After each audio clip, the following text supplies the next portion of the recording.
Buenos días, jóvenes. Vamos a empezar con el primer tema de este curso, que tiene que ver con funciones escalares, pero antes vamos a definir lo que es nuestro espacio de trabajo, que es el espacio euclidiano n-dimensional. Entonces aquí tenemos esta definición. Dice, sea n en los naturales, definimos el espacio euclidiano n-dimensional, que se denota como Rn, como sigue. Rn es el conjunto, por definición, es el conjunto formado de todas las n tuplas o n hadas, de tal modo que cada entrada de esta n tupla es un número real. Esta definición no tiene que ser ajena a ustedes, seguramente han trabajado con este conjunto ya antes. Como ejemplo tenemos a R2, es el conjunto formado por todas las dos tuplas, es decir, todas las parejas de la forma x1, x2, tal que x1 es un número real y x2 también. Es decir, la primera entrada es un número real y la segunda también. Y la representación geométrica de ese conjunto es precisamente el plano cartesiano. R3, aquí tenemos a R3, es el conjunto de todas las tripletas, de todas las tres hadas x, y, z, de tal forma que las tres entradas son números reales. Y la representación geométrica es precisamente el espacio tridimensional. Aquí es bien importante que nos detengamos porque esta va a ser nuestra convención. El eje que sale de la página va a ser el eje X. Si me muevo hacia adelante van a ser X positivos. Si me muevo hacia atrás, X negativos. Este de aquí, el eje horizontal, es el eje Y. Si me muevo a la derecha, Y es positivos. Si me muevo a la izquierda, Y es negativos. Y el eje Z, si me muevo, que es el eje vertical, si me muevo hacia arriba, Z positivos. Y si me muevo hacia abajo, Z negativos. Esa es nuestra convención. Si ustedes quieren utilizar otra orientación, tienen siempre que especificarme cómo están trabajando. Siempre. De preferencia, utilicen siempre esta convención que tenemos aquí, esta orientación. Bueno, vamos a definir lo que es el dominio de una función escalar. Dice, decimos que f es una función escalar si este simbolito de aquí lo voy a explicar. Si f toma valores en algún Rn y regresa números reales. Aquí dice otra vez, si f es una función definida en algún subconjunto de Rn y me regresa números reales, donde este conjunto que tenemos aquí, D sub f, es conocido como el dominio de f minúscula de la función y se define como sigue. El dominio de la función son todos los elementos en Rn que cuando yo les aplique la función me regresan un número real. Otra vez, el dominio de la función f, denotado como D sub f, es el conjunto de todos los elementos en Rn, tales que cuando yo les aplico la función, me regresan un número real. Bueno, si ya la definición realmente es muy sencilla, entonces vienen los ejercicios. Y los ejercicios pues son muy interesantes. Este tipo de ejercicios, les adelanto, tiene que ver con cómo ustedes manejan las desigualdades, cómo están operando con las operaciones de R. Tienen que entender bien qué quiere decir que tal cosa sea mayor que algo, que tal cosa sea menor que algo, y eso ya lo vieron ustedes en su curso de cálculo diferencial e integral. Entonces lo vamos a usar, pongan mucha atención. Supónganse que yo tengo aquí esta función, fíjense, esta función come dos tuplas y me regresa este número real, a saber, f de x, y es igual a 1 entre x menos y. Quiere decir que si yo le meto, por ejemplo, a f la pareja 2, 0, entonces f me regresa 1 entre 2 menos 0, que sería un medio. Vean cómo f está comiendo dos tuplas y me está regresando números reales. Vamos a ver aquí otro ejemplito. Por ejemplo, f de 3,2 sería 1 entre 3 menos 2, que esto es 1, ¿no? Por ejemplo, f de 5,8 sería 1 entre 5 menos 8, y eso es menos 1/3, y así. Entonces, vean cómo f está comiendo dos tuplas y me está regresando números reales. Y el ejercicio me pide calcule el dominio de las siguientes funciones, en particular de esta función, y dibújelo. Vamos a ver. Siempre, siempre es importante que partan de la definición. Y aquí es donde yo les comentaba ayer que es crucial que ustedes empiecen a redactar bien. Fíjense en este ejemplo, los ejercicios que ustedes quieren que yo cheque de ustedes tienen que ir redactados bien. No se vale que ustedes me digan, es que yo ya me sabía esto, no me interesa. Yo quiero que esté bien redactado. Acuérdense que una buena redacción habla de un buen entendimiento. Bueno, vamos a calcular el dominio de esta función. Siempre parto de la definición, ¿no? ¿Cuál es el dominio de la definición? De la función. Acuérdese que es, por definición, todo lo que yo le puedo meter a la función, es decir, todos los x, y en R2, tales que cuando yo le aplique la función, me regresan un número real. Sigo desmenuzando esto. Bueno, son todos los x, y en R2, tales que, me fijo quién es esto, 1 entre x menos y es un número real. Sigo desmenuzando. Me interesan todos los x, y en R2, tales que, para que esto sea un número real, para que un cociente sea un número real, el denominador tiene que ser distinto de 0. Entonces serían todos los x, y en R2, tales que x menos y es distinto de 0. Y desmenuzo un poquito más. Son todos los x, y en R2, tales que esto de aquí puede ser traducido a que x sea distinto de y. Y aquí hasta este momento no podemos reducir más. Y entonces dibujo mi dominio. Me dice que el dominio de la función son todos los elementos en R2, tal que la primera entrada es distinta de la segunda entrada. Bueno, ¿cómo a mí me sirve entender esto? Quizás yo no entiendo en este momento quiénes son todos los x, y en R2, tal que x es distinto de y. Pero sí entiendo yo cuáles son todos los x, y en R2, tales que x es igual a y eso es esta recta. La recta con pendiente 1 ordenada al origen 0. Bueno, como me están diciendo todos los x, y en R2, tales que x es distinto de y, entonces me interesa todo lo que está fuera de esta recta. Porque en la recta tengo todos los pares tal que la primera entrada es igual a la segunda. Fuera de la recta tengo todos los pares tal que la primera entrada es distinta de la segunda.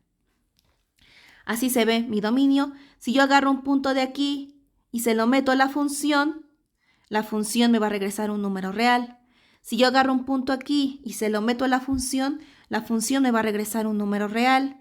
Y así, ¿cuándo la función no me va a regresar un número real? Cuando yo le meta un punto sobre la recta. ¿De acuerdo? Entonces aquí lo pongo, todos los puntos en R2 que no están en la recta, x igual a y. Vamos con el siguiente ejemplo, que es un poquito más interesante, pero realmente todos son iguales, son ejercicios muy fáciles. ¿Qué es lo que tienen que recordar? Cómo trabajar con desigualdades. Vamos con esta función. Dice, esta función agarra la tripleta x, y, z y me regresa todo esto de aquí. Logaritmo de la primera entrada al cuadrado menos 1 más 1 entre la segunda entrada al cuadrado menos 3 veces la segunda entrada más 2. Eso te regresa la función. Bueno, entonces vean cómo la función está comiendo elementos de R3 y me está regresando este número real. Vamos a calcular el dominio de la función. El dominio de la función serían todos los x, y, z en R3. Acuérdense, primero ustedes ponen lo que acepta la función, tal es que cuando yo aplique la función, esto me regresa un número real. Bueno, son todos los x, y, z en R3, tales que me fijo quién es la función aplicada a este elemento, que sería todo esto de aquí, tales que todo esto es un número real. Bueno, no voy a trabajar ahorita con la notación de conjunto porque tendría que estar acarreando muchas llaves. Entonces, lo que me interesa es que esto sea un número real. Fíjense bien. Esto va a ser un número real si y solo si. Entonces, una suma de dos cosas es un número real si y solo si cada una de las cosas es un número real. Bueno, esto es un número real si lo que yo le meta al logaritmo es mayor que 0. ¿No? Acuérdense que el logaritmo, para que te regrese un número real, tienes que meterle siempre cosas que son mayores que 0. Entonces, así garantizo que esto sea un número real. Para que esto sea un número real, aquí tengo un cociente. Para que esto sea un número real, el denominador tiene que ser distinto de 0. Entonces, con estas dos condiciones garantizo que esto sea un número real y que esto sea un número real. Y de este modo la suma va a ser un número real. Entonces, de aquí en adelante es todo lo que ustedes ya saben. Y dice 1 menos x cuadrada es mayor que 0 y y cuadrada menos 3y más 2 tiene que ser distinto de 0. Desmenuzo. Aquí factorizo para que se me haga un poquito más fácil. Esto mayor que 0, entonces ¿cómo factorizo? 1 menos x cuadrada como 1 menos x por 1 más x. Y esto tiene que ser mayor que 0. Aquí no he hecho nada más que factorizar este término. Y también aquí voy a factorizar.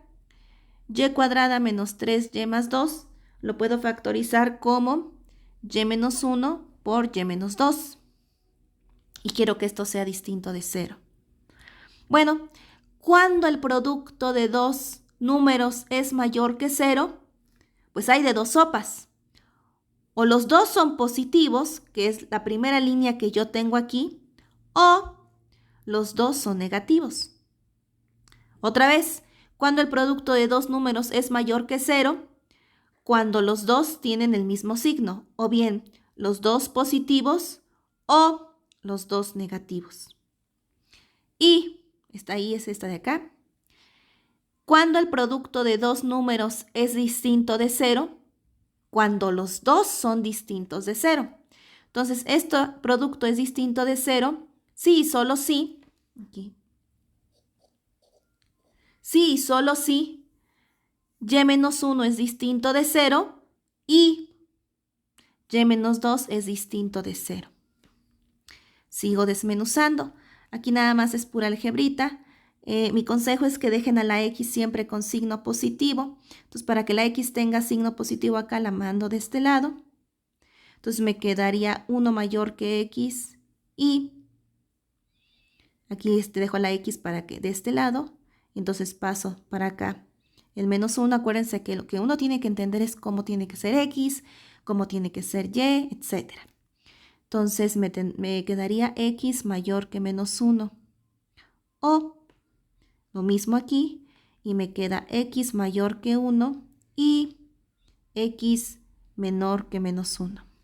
Esta ahí la paso para acá y para que y menos 1 sea distinto de 0, lo que tiene que pasar es que y tiene que ser distinto de 1. Y para que y menos 2 sea distinto de 0, lo que tiene que pasar es que y tiene que ser distinto de 2. Continúo. Fíjense bien, aquí es bien importante que pongan mucha atención. Dice, vamos a leer esta primera línea nada más. Yo quiero una x que satisfaga estas dos al mismo tiempo. Y dice, x tiene que ser menor que 1 y x tiene que ser mayor que menos 1. ¿Cuáles son las x que satisfacen eso? Ser menores que 1 y mayores que menos 1. Cierren los ojos, imaginen qué está diciendo. Es fácil ver que para que la X satisfaga eso, entonces la X tiene que estar en el intervalo menos 1, 1 abierto. O, entonces ya entendimos esta condición. O X mayor que 1 y X mayor que menos 1. Que X satisface al mismo tiempo ser mayor que 1 y menor que menos 1. Entonces una X que por un lado sea mayor que 1 y también por el otro lado que sea menor que menos 1. Si se fijan aquí, no existe una X que satisfaga las dos condiciones al mismo tiempo. Quiere decir que esta condición es vacía. Necesito que en este momento ustedes se pongan a entender bien toda esta parte que viene de su curso de cálculo diferencial e integral. Y esta pues ya no hay que entender nada más. Ya habíamos dicho que la Y tiene que ser distinta de 1 y distinta de 2. Ya estamos en condiciones de expresar el dominio de la función. Entonces el dominio de la función serían todos los X, Y, Z en R3, tal que la X se mueve desde menos 1 a 1, la Y tiene que ser distinta de 1 y la Y tiene que ser distinta de 2. Si se fijan aquí no hay ninguna restricción en Z. Quiere decir que nos podemos mover libremente de arriba hacia abajo. Bueno, para entender este dibujito de aquí, ustedes luego son bastante más hábiles que yo dibujando, pero lo puse para que vean cómo se ve en este caso el dominio de la función. Dice que la primera entrada solo tiene chance de moverse entre menos 1 y 1. Quiere decir que yo solamente me puedo mover hasta una unidad hacia atrás sin tocar esa pared y hasta una unidad hacia adelante sin tocar esta pared. Entonces ahí si ustedes si se fijan se forma como una pared infinita, ¿no? De grueso 2, de ancho 2. Bueno, ya que entendí eso, entonces aquí tengo esa pared infinita, puedo moverme hacia arriba y hacia abajo libremente. Puedo moverme hacia arriba y hacia abajo libremente porque no tengo ninguna restricción en Z. Y luego dice que tengo que evitar que Y sea igual a 1 y que Y sea igual a 2. Entonces eso quiere decir que tengo que quitar 2 rebanadas de esa pared, la que corresponde a moverme aquí una unidad a la derecha, tengo que quitar toda esa rebanada, y la que corresponde a moverme 2 unidades a la derecha también, tengo que quitar toda esa rebanada.